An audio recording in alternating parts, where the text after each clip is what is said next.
weather is beautiful today. It is lovely outside, with the sun shining, the sky is clear, and on the way to school, I saw a beautiful and richly colored pine tree. Right now, I have an image displayed in my mind. I can see the scene I just described, hear the birds singing, smell the freshness of the air, and feel the texture of the wood. And this is imagination.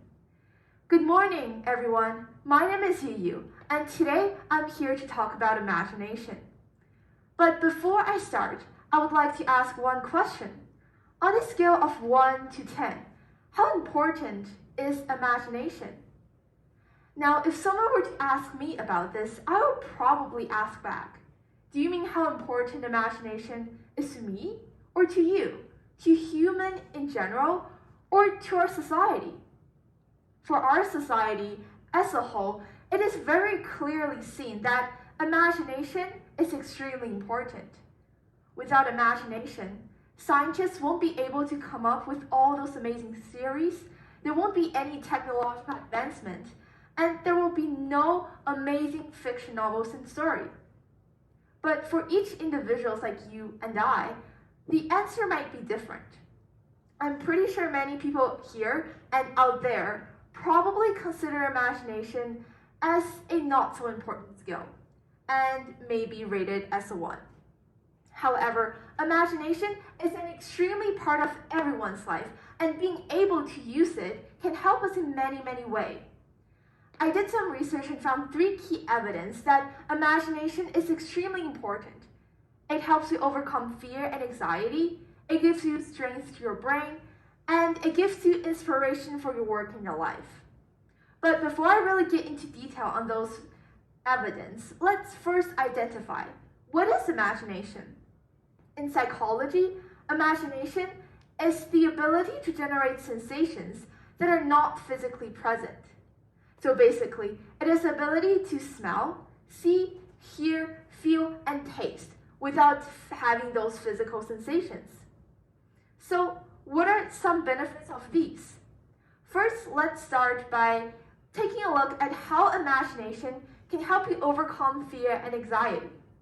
According to a research done by the University of Colorado in 2018, imagination is a neurological reality that can impact our well-being the same as reality. So basically, when you're imagining threats without negative consequences, your brain will be tricked into thinking that in reality, there's no negative emotion connected to the fear you have as well. Let's take an example. Let's say that you're afraid of a ghost. A lot of people are afraid of a ghost. They may use imagination to imagine seeing a ghost and chatting with it without being negatively affected. And this will trick into their brain and will help them thinking that ghosts are not the same as the negative emotion they used to have. And when they imagine this multiple times and every time the ending is positive, it is likely that after a while, their fear of the ghost will as well disappear. Another evidence how imagination can be extremely helpful is that it can give you inspiration for your work and your life.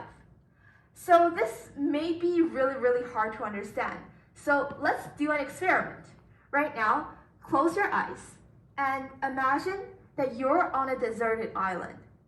There's only you and there's ocean all around you, for as far as you can see. In the middle of the island, there's a palm tree.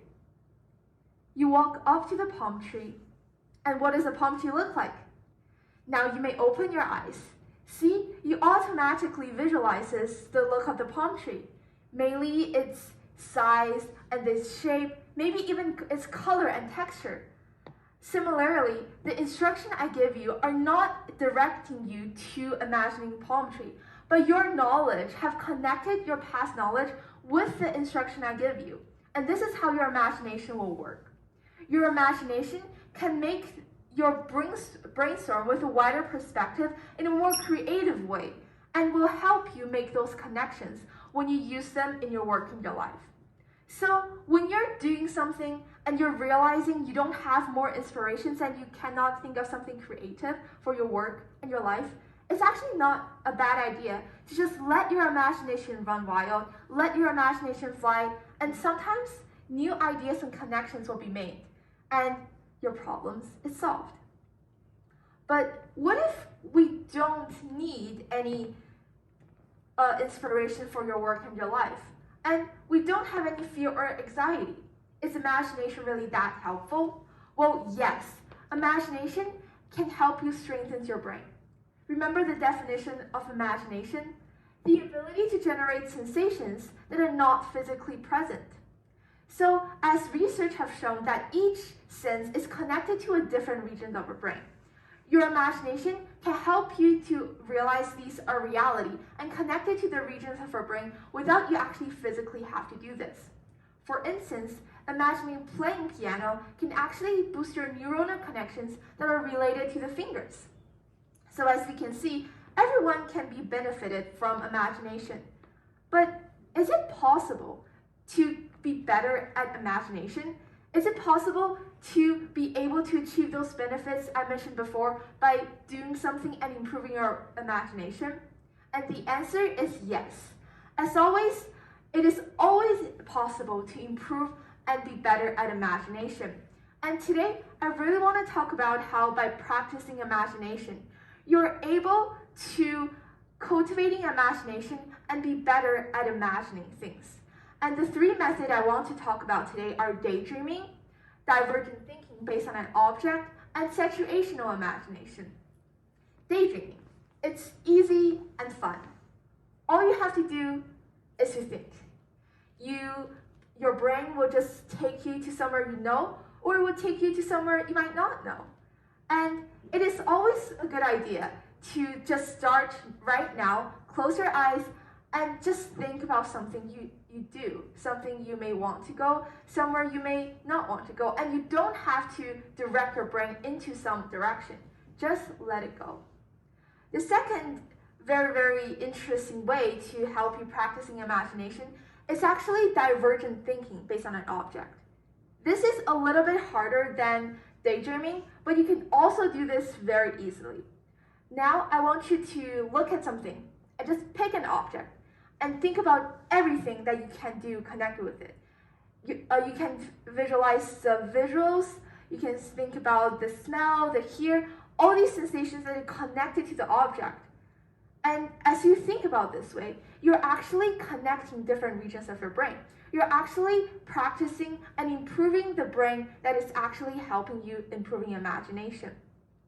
The third way is a little bit hard, but it's not that hard as well. All you have to do is to think about a place rather than an object. Think about a situation that you have experienced or a situation you want to experience. For example, pick your classroom. Think about everything that could happen there. Think about your actions and your reactions. Think about all the things that is connected to classroom. And you don't have to limit your thoughts. You can picture a dinosaur in your classroom, or you can picture a meteor shower. It doesn't really have to be something that can happen. Just let your imagination fly and use your creativity. To this point, our world treasures imagination. Our society relies on the imagination of the scientists, artists, authors, but this doesn't mean those of us whose life doesn't revolve around imagination cannot learn to train and use imagination. Anyone can use imagination to overcome fear and anxiety. Anyone can use imagination to help you gain new inspirations for your work and your life.